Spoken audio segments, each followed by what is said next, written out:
কৃষকসকলে এই নম্বৰত কল কৰিলে, এইটো হৈছে টোল ফ্ৰী নম্বৰ, এই নম্বৰত কল কৰিলে মানে তেওঁলোকে তেওঁলোকৰ অসুবিধাবিলাক জনাব পাৰে আৰু কৃষিৰ লগত জড়িত বহুখিনি সমস্যা, বহুখিনি অভাৱ অভিযোগ থাকিব পাৰে। তেওঁলোকে তাতে যোগাযোগ কৰিলে কি কি স্কিম তেওঁলোকৰ কাৰণে আছে, কেনেকুৱা ধৰণৰ তেওঁলোকে যদি যিটো খেতি কৰি আছে সেই খেতিত যদি কিবা ৰোগ লাগিছে সেই ৰোগৰ নিৰাময় কেনেকৈ কৰিব, এইবিলাক সমস্যা তেওঁলোকে পোনপটীয়াকৈ এই নম্বৰত যোগাযোগ কৰি পেলাই সমস্যা সমাধান কৰি ল'ব পাৰে। এটা বহুত ডাঙৰ কথা হয়নে, কাৰণ ইমানখিনি মানুহ ইয়াত জড়িত হৈ আছে, কিন্তু সমস্যা সমাধান কৰিবৰ কাৰণে যদি আমাৰ এটা প্লেটফৰ্ম নাথাকে তেওঁলোকে উৎপাদনশীল কেনেকৈ হ'ব। এটা সময়ত KCC আছিলে, KCC মানে হৈছে কিষাণ কল চেণ্টাৰ। এইটো 2004 চনত লঞ্চ কৰা হৈছিলে আৰু ministry of agriculture and farmers welfare এইটো ৰিনেম কৰা হৈছে, এটা নতুনত্ব প্ৰদান কৰা হৈছে, নতুন নামাকৰণ কৰা হৈছে, নামটো দিয়া হৈছে হেল্পলাইন চেণ্টাৰ 2026ত। অ'কে, এই নিউজটো আমি এইটো কাৰণে পঢ়ি আছোঁ কাৰণ ত্ৰিপুৰাত এটা নতুন ইয়াৰ হেডকোৱাৰ্টাৰ এটা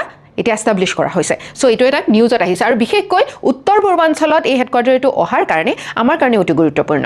অ'কে, চ' ইয়াৰ দ্বাৰা কি কৰা হ'ব, এগ্ৰিকালচাৰ এডভাইজৰী, যে এইবাৰ বতৰ কেনেকুৱা হ'বলৈ গৈ আছে।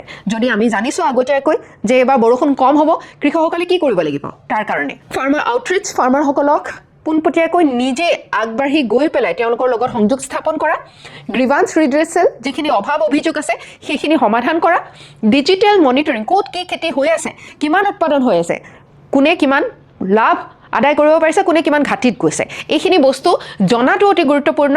আমি যদি সমস্যাটোৱে নাজানো সমস্যাটো সমাধান কেনেকৈ কৰিম।